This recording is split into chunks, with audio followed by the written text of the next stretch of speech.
আসসালামু আলাইকুম। আজকে আবার আপনাদের মাঝে একটি গল্প নিয়ে আসলাম কুরআন ও হাদিস থেকে দাজ্জালের ফিতনা সম্পর্কে। তাই ভিডিওটি শুরু করার আগে সুর ও বয়ানের ছোঁয়া ইউটিউব চ্যানেলটাকে সাবস্ক্রাইব করে রাখুন। লাইক, কমেন্ট, শেয়ার করে বন্ধুদের দেখার সুযোগ করে দিন। দাজ্জাল বিস্তারিত আলোচনা। দাজ্জাল সম্পর্কে ইসলামী আকিদায় অনেক গুরুত্বপূর্ণ বর্ণনা আছে। এগুলোর বেশিরভাগই এসেছে হাদিস থেকে। নিচে কুরআন হাদিসের আলোকে বিস্তারিতভাবে তুলে ধরা হলো। ১. দাজ্জালকে। দাজ্জাল শব্দের অর্থ হল প্রতারক বা মিথ্যাবাদী। সে কিয়ামতের আগে পৃথিবীতে এসে মানুষের ঈমানকে পরীক্ষার মধ্যে ফেলবে। নবী সাল্লাল্লাহু আলাইহি ওয়াসাল্লাম বলেছেন, আদম আলাইহিসসালাম থেকে কিয়ামত পর্যন্ত দাজ্জালের চেয়ে বড় ফিতনা আর নেই। সহিহ মুসলিম। অর্থাৎ মানুষের জন্য সবচেয়ে বড় পরীক্ষা হবে দাজ্জালের সময়। ২. কুরআনে দাজ্জাল সম্পর্কে। কুরআনে দাজ্জাল নাম সরাসরি উল্লেখ নেই, কিন্তু আলেমরা বলেন কিছু আয়াত দাজ্জালের ফিতনার সাথে সম্পর্কিত হতে পারে। যেমন, যেদিন তোমার রবের কিছু নিদর্শন এসে যাবে তখন কারো ঈমান তার জন্য উপকারে আসবে না। সূরা আনাম ৬:১৫৮। এই আয়াতের ব্যাখ্যায় অনেক মুফাসসির কিয়ামতের বড় আলামতগুলোর কথা বলেছেন। ৩. দাজ্জালের জন্ম ও বাবা মা। একটি হাদিসে নবী সাল্লাল্লাহু আলাইহি ওয়াসাল্লাম দাজ্জালের বাবা মা সম্পর্কে ইঙ্গিত দিয়েছেন। তিনি বলেন, তার বাবা হবে লম্বা ও পাতলা, নাক হবে পাখির ঠোঁটের মতো।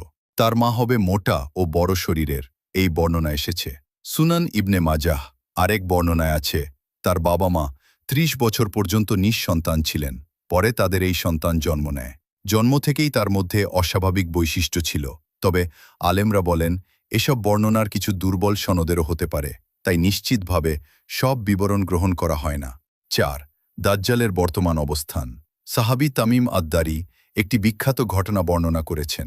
তিনি সমুদ্র ভ্রমণে একটি দ্বীপে যান এবং সেখানে একটি অদ্ভুত প্রাণী যা ও একজন মানুষকে দেখতে পান। সেই মানুষটি নিজেকে দাজ্জাল বলে পরিচয় দেয় এবং বলে যে সে এখন বন্দী অবস্থায় আছে।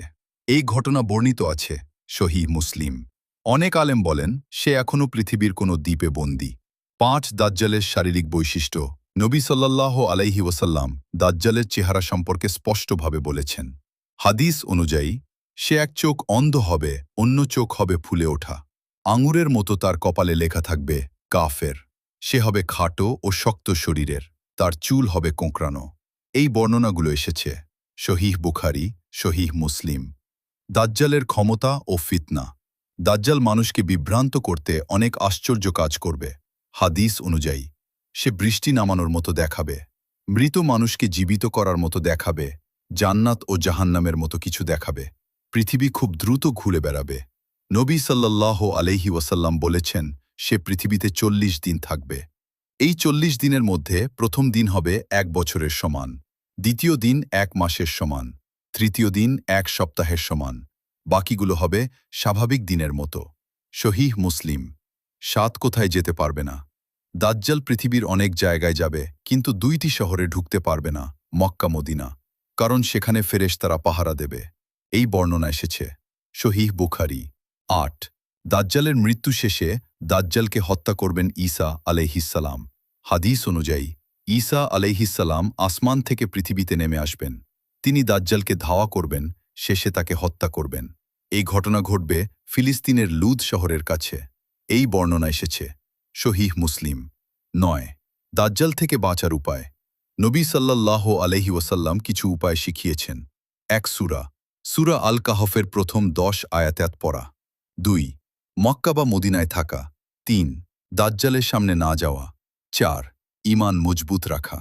হাদিস, যে সূরা কাহফের প্রথম ১০ আয়াত মুখস্থ করবে সে দাজ্জালের ফিতনা থেকে নিরাপদ থাকবে।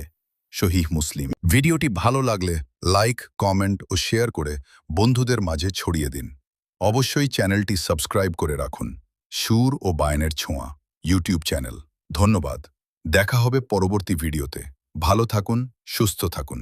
ধন্যবাদ।